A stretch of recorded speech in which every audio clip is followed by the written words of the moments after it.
Die 17-jarige Annika Smit is in 2010 raaiselagtig vermoor. Haar hande is afgekap en sy is vermoedelik verkragt. 'n Geregtelike doodsondersoek is nou aan die gang om te probeer vasstel of enigiemand aangekla kan word vir haar moord.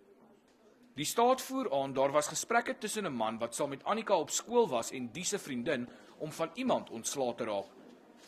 In 2008 was daar ook 'n gesprek tussen die man wie se naam op 'n selfoonkletsgroep Vampire is en 'n ene Satan Eyes wat glo aan hom 'n satanistiese ritueel verduidelik om iemand te vermoor.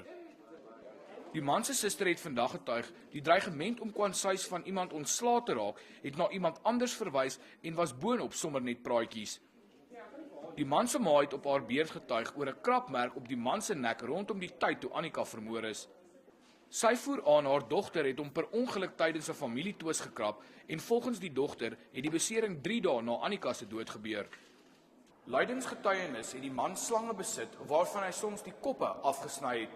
Hy het dit ook soms gedissekteer. Die man sal na verwagting môre self getuig. Gerard Pretorius, 1 Nuus, Pretoria Noord.